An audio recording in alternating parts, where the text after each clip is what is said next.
Bagaimana hukumnya kalau suami berselingkuh? Apakah sebaiknya bagaimana kalau suami garis miring istri? Suami atau istri berselingkuh, apakah sebaiknya suami istri itu minta cerai atau gimana Pak Ustaz?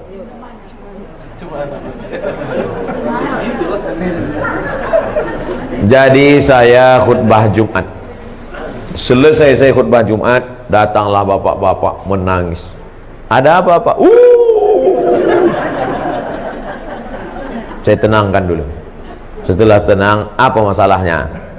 Istri saya berselingkuh sama kepala dinas. Gara-gara sering pergi keluar kota. Kalau ku tanya, kata dia udah macam ayahku udah. Bapak itu pun katanya udah macam anakku. Berawal, tua kali udah. Berawal dari macam, berakhir dengan macam-macam. Nah itulah, ini pelajaran jangan sampai menganggap udah macam ayahku, udah macam abangku, udah macam adikku ya. Banyak orang ini menganggap masalah sholat aku ikut Allah, masalah puasa aku ikut Allah, tapi masalah pergaulan ini aku lebih tahu daripada Allah. Ini studi kasus. Saya tidak menjawab ada di dalam kitab, enggak, true story, kisah nyata. Pak Ustadz, ini udah berselingkuh 2 tahun. Terus gimana? Dia sudah tobat. Saya katakan, kalau hitam katakan hitam, kalau putih katakan putih. Kalau padi katakan padi, jangan sampai tetampi-tampi. Kalau jadi katakan jadi, jangan sampai tenanti-nanti. Kenapa ke situ pula begini? Kalau kau sanggup terima dia, terima. Tapi kalau tak sanggup, lepaskan baik-baik. Istikharah dulu, kasih waktu sebulan, 2 bulan, 3 bulan. Gimana sanggup? Insya Allah sanggup Pak Ustaz. Serius sanggup? Sanggup Pak Ustaz. Oke lah, jagalah. Sebulan sesudah itu datang lagi. Tak sanggup saya Pak Ustaz. Asal saya dekat, terbayang saya wajah selingkuhan. Membara rasanya dalam. Tapi kemarin kau bilang sanggup. Pelintat-pelintut ini. Tak betul, cakapnya tak bisa dipegang. Binatang itu yang dipegang talinya. Kalau orang yang dipegang cakapnya. Kalau orang tak bisa dipegang cakapnya, ikatnya pakai tali. Disitulah baru saya tahu bahwa tidak ada laki-laki yang bisa menerima woman used yang sudah dipakai orang lain. Terbayangnya muka laki-laki, tak bisa dia terima. Oleh sebab itu ujung-ujungnya dilepaskannya juga. Maka jangan pernah terjerumus dalam jaga diri baik-baik, karena tak ada laki-laki yang bisa. Kalau ada laki-laki yang bisa menerima, mungkin ada, tapi saya belum jumpa lagi. Mungkin ada yang bisa. Kau terima dia? Saya terima Pak Ustaz. Kenapa kau terima? Karena saya lebih banyak pula dari itu lagi. Bisa jadi. Nah, oleh sebab itu, okeylah, kita husnuzan, mudah-mudahan bisa diterima. Amin. Tapi kalau bisa kau terima, jangan kau ungkit-ungkit, jangan kau ungkap-ungkap, tutup. Mestinya kau tak perlu buka buku diariku, hanya akan menambah lukamu. Lagu Krisdayanti. Nanti kalau mau upload tolong tutup itu.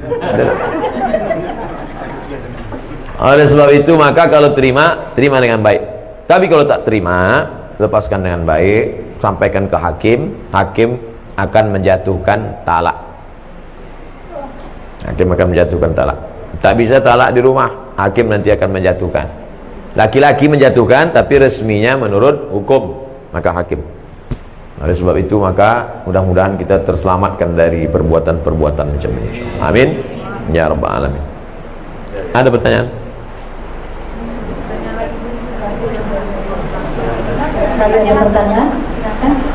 Bapak.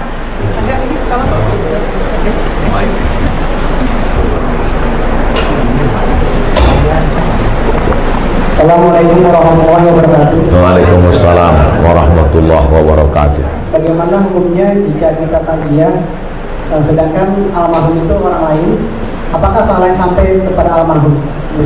Waalaikumsalam warahmatullahi wabarakatuh. Kata Nabi, kalau kau lewat di makam Baqi di samping Masjid Nabawi, keluar masuk dari pintu Babus Salam, laki-laki keluarnya tembus itu lurus, nama pintunya Babul Baqi, pemakaman Baqi. Kalau lewat di Baqi, ucapkanlah salam, assalamualaikum ya ala diyar minal mu'minin wa inna insyaallah bikum lahiqun yarhamullah al-mustaqimin wal mustakhirin nas'alullah lana walakumul afiyah. Kalau dibacakan doa itu sampai tak pada orang di Baqi itu? Ada hubungan kita sama orang Baki itu? Mana ada? Dia Arab, kita Arab cemas. Kita Arab maklum. Itu menunjukkan bahwa doa orang Islam sampai. Maka jangan ragu, tahlil, takziah sampai pada orang mati. Sampai. Tapi ini Pak Ustaz, hadis. Iza matal insan, kalau manusia mati, inqata'a amalnya putus.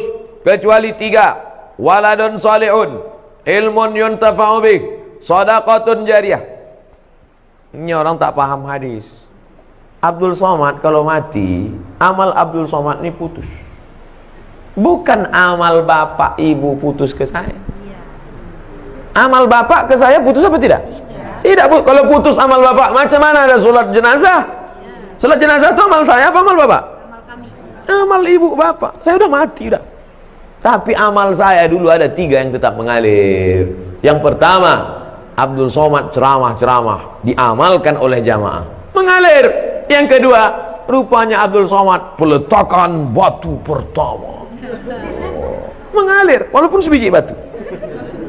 Apalagi yang satu sasmen. Yang ketiga, anak Abdul Somad, Mizian Hazik Abdillah, berdoa dia di tengah malam, mengalir. Bukan maknanya amal orang lain tak mengalir. Amal saya putus kecuali 3, tapi amal orang tetap mengalir. Jadi jangan ragu tentang ini. Apa saja yang mengalir itu Pak Ustaz? Bacaan Quran mengalir. Mana dalilnya? Abdullah bin Umar, anak Umar bin Khattab berpesan, nanti kalau aku mati meninggal dunia, bacakan pada bagian kepalaku Al-Fatihah, bacakan pada bagian ujung kakiku ujung Al-Baqarah. Riwayat lain, bacakan pada bagian kepalaku awal Al-Baqarah sampai wa ulaika humul muflihun, pada bagian kakiku bacakan lillahi ma fis samawati sampai habis. Itu menunjukkan amal orang hidup baca Quran sampai, doa sampai, sedekah sampai, haji sampai, kurban sampai. Apa sedekah yang paling afdal ya Rasulullah? Saqil ma, kasih air minum. Buatkan sumur bor untuk almarhum. Tempat kita jangan kasih air lagi, atas air, bawah air, banjir. Apa yang perlu dia? Kasih. Di pondok pesantren ini apa yang perlu? Perlu kalian air? Tidak apa, banyak udah air. Apa yang perlu? WC, ya kasih WC. Kemarin di Palembang, bantuan dari alumni 52 unit WC. Oh, bagus. Apa yang paling diperlukan orang? WC ini sangat diperlukan di pesantren. Berapa anak-anak yang kebelet tertolong. Man yassara an mu'sirin yassarallahu anhu yaumil qiyamah. Siapa yang memudahkan urusan orang, dimudahkan pula urusan dia. Itulah urusan yang paling tersulit di dunia. Dilepaskannya urusan orang. Bagus sekali. Bapak-bapak yang ketawa berarti pernah mengalami. Nah, jadi ceritanya Pak, bacaan Quran sampai, bacaan doa sampai, jangan takut, jangan khawatir. Walaupun kita tak ada hubungan sama dia, karena berdasarkan hadis Nabi. Adapun hadis yang mengatakan tak sampai adalah amal yang mati itu yang lain putus-putus. Amal saya putus, tahajud saya putus, witir saya putus, sholat saya putus, tapi amal orang tetap mengalir. Wallahu a'lam bishawab. Boleh tak sholat tahajud 10 menit sebelum azan subuh? Waktu tahajud dari sejak Isya sampai azan subuh. Jakarta subuhnya sekarang jam berapa? 4:06. Jam 4 sholat tahajud sah. Tapi jangan tiap malam. Sekali. Jam 4 udah berbunyi, udah suara mengaji di masjid, boleh.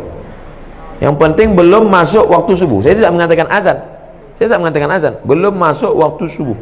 Karena banyak juga sekarang muazin azannya sudah masuk beberapa saat, dia pun ketiduran juga. Boleh tak witir 1 rakaat Pak Ustaz? Sesikit-sikit witir 1 rakaat.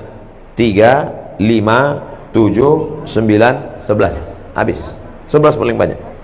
Jadi kalau ada orang sholat witir 1 rakaat sah. Tapi masa iya mau masuk surga 1 rakaat? Kalau saya tengok malaikat, berapa witir kau? 1, mak, sedikit kali kata malaikat. Pede kali kau masuk ke sini 1. Imam Ahmad bin Ambal, Imam Hambali, salat dari Isya sampai subuh. Nabi, wala saufa yu'tika rabbuka fatarda, apapun yang kau mau ku kasih Muhammad, sampai bengkak kakinya. 1 rakaat mau masuk surga. Kau masuk surga? Ya Allah, di kaki 5-nya pun tak apa-apa lah. Mudah-mudahan kita masuk surga Jannatul Firdaus. Idza sa'altumullah, kalau kau minta kepada Allah, fas'aluhul firdaus, mintalah surga Jannatul Firdaus.